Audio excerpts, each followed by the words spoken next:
I love reading stories about radio hosts. So there's a radio host in Pennsylvania. His name is Bruce Bond. Tim, you ever heard of him? No, me neither. Okay, so Bruce Bond has officially resigned from his radio station. Now, this became a news story because, he resigned, and basically what he is saying is he resigned because he was told by management not to criticize President Donald Trump on the air. So now what's happened is a bunch of people are like, it's censorship. First of all, you don't have free speech here on the radio. Your boss kind of dictates what you chat about. Now, I have been lucky enough to work mostly, but especially the company that I work for now, a place that lets me decide what I want to talk about with very little, almost never input. Usually it's, hey, this is a big story today. You going to talk about it? And yeah, I already got it on the docket. Don't worry. And that's about the end of our conversation. Okay? So I'm very lucky to have that because there are places where they will kind of dictate. You've got to submit what your topics are going to be that day, and somebody else who may or may not know anything about modern radio will decide what you're going to chat about. I don't have that problem. I've got very forward-thinking people. And so there's a lot of people out there saying, oh, censorship this, censorship that. And so the radio host shared photos on his Facebook wall of a letter that management sent him telling him not to talk about Trump. So the letter is addressed to Bruce, whose name is Bruce Bond. Says this is to serve as notice that it is not permissible on WTPA airwaves to talk disrespectfully of the president. I have received backlash in the form of emails, phone calls, and such. I have listeners threatening to boycott sponsors and social media campaigns against the station. I have spoken with several parties personally this week that are very angered and have discontinued listening to the station and are encouraging their friends to do the same. This cannot continue to happen. I have asked previously to cease political discussion.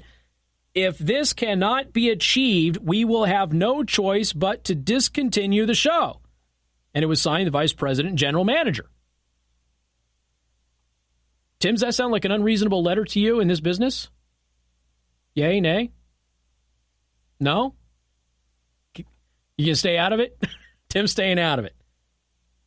So Bruce Baum, when he published this letter, my apologies to the general manager of WTPA for the posting of this memo earlier today. I should not have had his email and phone number listed in the post. He went back and deleted that stuff. I really hated to quit my very fun and honest show, but under these rules, I could not continue being honest to my fans and listeners. So then he goes on to thank his co-host and everything else. I'm sorry that there is this really ugly political environment in this country with the current president. Yeah, because it didn't exist before then. It was all a manifestation after November.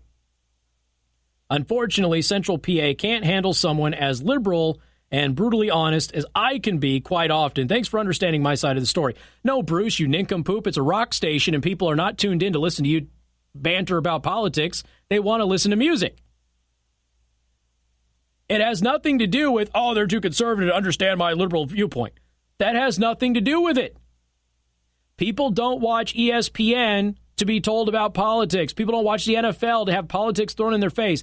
And people do not listen to a rock station to hear about political stories. They certainly don't want political opinion. They want to listen to music. And you were warned. This is the beauty of it. He was warned not to do it anymore.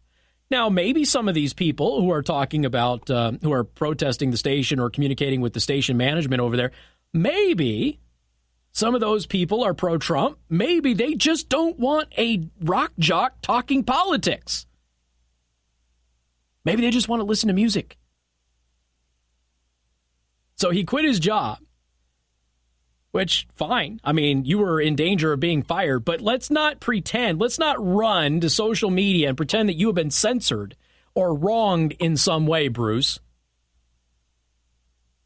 You are the one that's in the wrong here.